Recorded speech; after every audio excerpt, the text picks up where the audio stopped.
Hello and welcome to the next Thematic List Build. This time I'll be jumping out of the established order to cover one of the most requested chapters.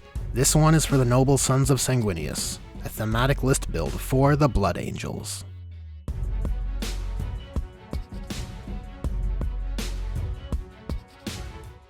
For those new, the goal of the Thematic List Build series is to create a 2K Strike Force sized list based around a theme central to the focused faction.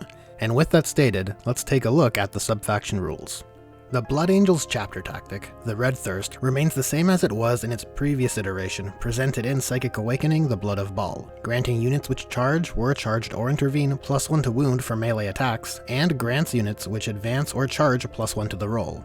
A sub-faction rule that greatly increases melee performance while also making it more likely to get into the fight.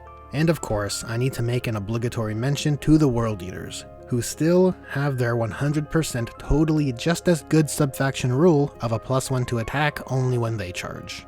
And on the topic of gaining an extra attack, the Blood Angels Doctrine bonus, Savage Echoes, also remains unchanged, granting Blood Angels units an extra attack while in the Assault Doctrine, following the same circumstances that their chapter tactic demands. Altogether, the army-wide rules are quite thematic, and certainly potent for the Sons of Sanguinius, increasing their performance with melee weapons to a pretty staggering degree, literally ensuring they're able to hit harder across the board. When it comes to the thematic objectives of the list, they are creating a list that showcases their brutal combat potential, while flexing the unique units available to the Blood Angels. Now, let's go over to the list breakdown.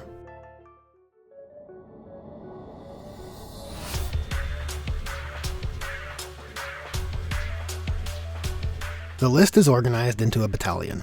Leading the army will be Commander Dante.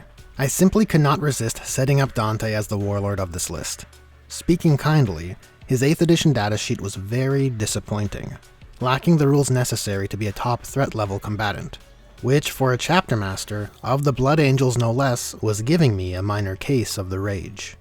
In any case, Dante's 9th edition iteration is very refreshing. While the Axe Mortalis lost its niche perk to reroll failed wounds versus characters, it has gained reliability, with another point of strength and dealing flat 2 damage over D3, which better leverages his 6 attacks, 7 on the charge, and bumped that again to 8 in the Assault Doctrine. His Death Mask now provides some valid functionality, forcing a -1 to hit debuff to attacks received, instead of a -1 leadership aura. And he has also gained a few new abilities, one signifying his status within the Imperium Nihilus as Regent, granting an additional command point if he's your warlord, as well as Epic Hero of the Imperium, where once per battle he can use an epic deed stratagem at a cost of 0.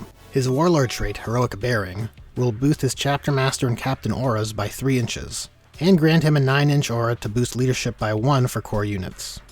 My point is, Dante's got the whole package. Mobility, reliable combat performance, a -1 to hit covering his 2-up armor save and 4-up invulnerable, supportive buffs being a chapter master, while bringing an extra command point and using 1 epic deed stratagem for free.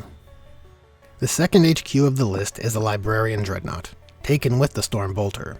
He knows the psychic powers Unleash Rage, which gives a unit exploding hit rolls of 6 in melee, which is a staggering prospect after considering how potent the Blood Angels already are in combat, and Shield of Sanguinius, which can give a unit a 5-up invulnerable save. The Librarian Dreadnought brings psychic support wrapped in a Dreadnought chassis. Offensively, he has a Furioso Fist which performs as expected of a Dreadnought combat weapon.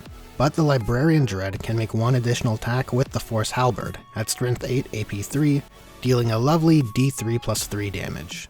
And defensively, he has 8 wounds behind a toughness 7, 3-up armor save, and duty eternal. 1 command point has been spent on Angel Exemplar to give the Libby Dread a warlord trait, the Gift of Foresight, which will help his reliability with the Force Halberd as well as making some saves.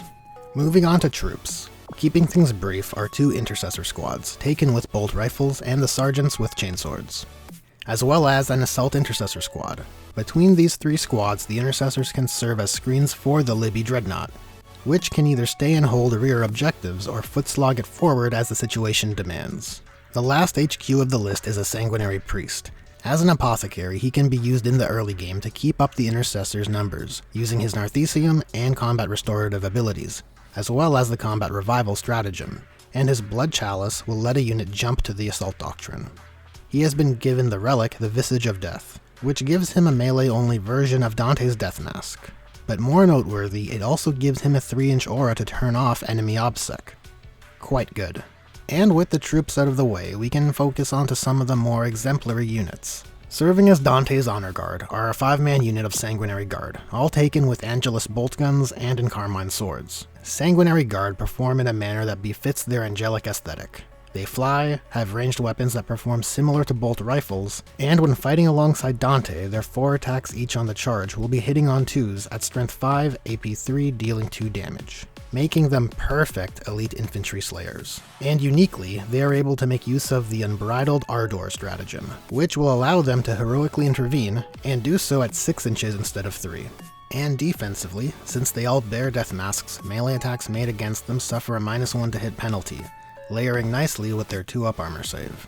Next are a 5-man unit of Death Company Marines, all taken with jump packs. 3 of the models have Thunderhammers and 2 have the classic Bolt Pistol and Chainsword combo. They serve as a foil to the Sanguinary Guard, thematically, visually, and in their implementation in the list. Where the Sanguinary Guard are a more precision tool, this Death Company squad can be thrown into the fray of combat. Utilize the Forlorn Fury stratagem to move 12 inches before the first turn begins. Hurl these honored brothers to the enemy with the death vision of your choice, and let them loose their 12 Thunderhammer attacks and 10 Chainsword swings. Following that are 2 Dreadnoughts, the first being a Death Company Dread, taken with paired Blood Talons, a Storm Bolter, and a Meltagun. He serves as a potent anti-elite and anti-vehicle melee brute. With 7 attacks on the charge thanks to the Black Rage, he hits on 3s at strength 10, rerolling wounds, with AP 2 dealing 3 damage. And defensively, the Death Company Dread has 8 wounds, behind a toughness of 7, a 3-up armor save, and a 6-up Feel No Pain and Duty Eternal. The second Dreadnought is a Furioso, taken with the Fist and a heavy frag cannon. While it does not have as many attacks as the Death Company Dread, it is still equipped with a Dreadnought combat weapon, which is nothing to be ignored, and it has the added benefit of having a ranged weapon. The heavy frag launcher is a blast weapon geared towards elite infantry, firing heavy 2d3 shots at strength 7 AP 1, dealing 2 damage. Now we are moving on to the fire support of the list. Taking up 1 fast attack slot are a squad of 3 Invader ATVs, all with multi-meltas. They bring high mobility anti-tank firepower, firing 6 24-inch shots, hitting on 3s at strength 8 AP 4, dealing d6 damage, with the standard Melta perk of +2 damage if the target is within half range. Defensively, each ATV is an 8-wound model, behind a toughness of 5 and a 3-up armor save, and they can be buffed quite a bit. The Skilled Rider stratagem from the Core Codex can give them a -1 to hit from shooting attacks. They are also a prime candidate for the Shield of Sanguinius power, since they are a single unit. And as bikers, they can benefit from the Sanguinary Priest's Narthesium 6-up Feel No Pain, along with his Combat Restorative's ability to regain D3 wounds. And bringing the Storm of Fire are 3 Baal Pattern Predators. All are equipped with twin assault cannons and 2 heavy bolters, although one has a Hunter-Killer missile since there were some points to spare. And that's the list, coming in at a satisfying 2,000 points. After spending the additional command point provided by Dante for the Librarian's Warlord trait, the list provides 12 command points. And I'm quite pleased by it. It features Death Company and Sanguinary elements, along with the Librarian Dread and Baal Predators. And without a doubt, it flexes the combat chops the Blood Angels are known for, all while being led by the epic hero of the Imperium, Commander Dante. I figured I would include a small in-review segment. Let me know if you guys find it worthwhile for future list build videos. The Invader ATV's multi-meltas and the single Hunter-Killer missile provide ranged anti-tank fire support, and the Death Company Dread's Meltagun and Dante's Inferno pistol help as well, though to a much shorter effective range. And the 3 Dreadnoughts and Death Company Marines bring anti-tank capacity in the fight phase. For elite infantry and light vehicles, we have the Predator's 6 heavy bolters and the Furioso's heavy frag cannon providing ranged options. And for melee we have the Sanguinary Guard and Commander Dante. And serving as light infantry problem solvers are the Invader ATVs and the Intercessor's bolt rifles and chainswords, along with the Sanguinary Guard's Angelus bolt guns. And last but not least are the 3 twin assault cannons on the Baal Predators, which will excel at the task.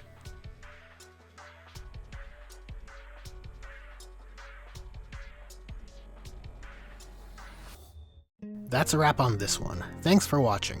I hope you found this video enjoyable and informative. If you have any questions, comments, or requests, please feel free to drop them down below. And if you are a Blood Angels player, I would be curious to know how you are feeling with the current 9th edition codex and supplement. So if you enjoyed this video, there is a like button. And if you want to help this channel grow, there is a subscribe button. There is also a bell button and a share button, so press the buttons you want to press. Thanks again for watching, and I will hope to see you guys in the next one.